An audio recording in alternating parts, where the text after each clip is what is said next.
Anytime. Okay. A missional strategist. Superintendent is a missional strategist.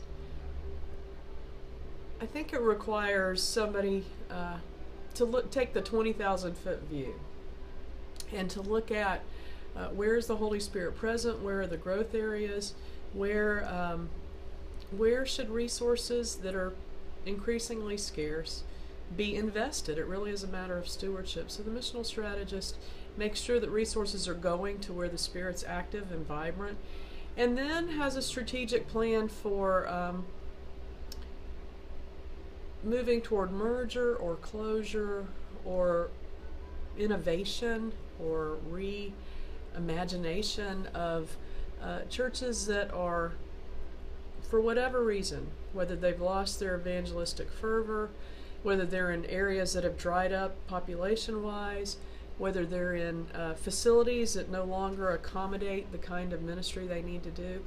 Those are the situations where the creativity and the intestinal fortitude of the superintendent has to come, and the vision always has to be, we're going to encourage and promote and resource where the Holy Spirit's at work and where we see God.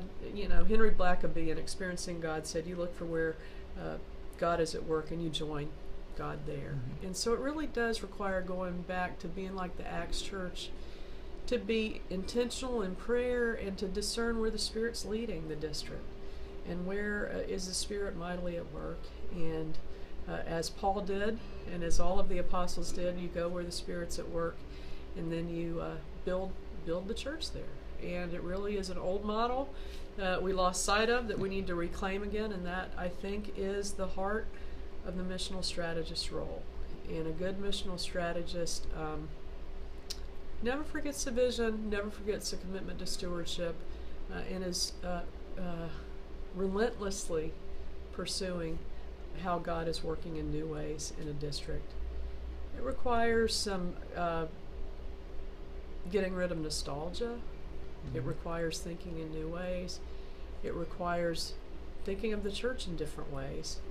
And I guess the hardest thing when you're talking about superintendents that came on with the traditional understanding of the role, it's very hard to pry them out of the understanding that they're pastor to the pastors, which worked fine in a stable system, which worked fine where everybody in the culture goes to church on Sunday morning, which worked fine when pastoral care and just, you know, you tweak it and they keep coming, but we're not in that era anymore. And so it's very hard to move somebody who's worked their whole lives to be in a certain role, to enjoy the perks of a certain role, to be the pastor to the pastors, or just to kind of maintain the status quo, to manage things as they are.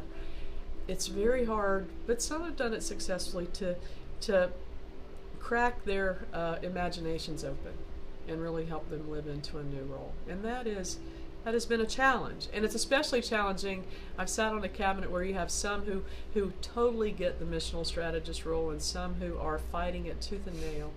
And that has been a hard struggle. But over time and with continued pressure, because really right now the circumstances are forcing change in the role. I think they're moving on, or in the beauty of our appointment system, many have said, you know what, this isn't what I bargained for. Let me go back to the local church, which is not a punishment, which is a great thing. So I think as a bishop, I'm putting out to the whole annual conference, these are the qualities I want and need in a superintendent in this day and time. First and foremost is strategic thinking and creativity and willingness to work as a team, to really imagine together and pray and see where the Holy Spirit's leading the annual conference. Thank you.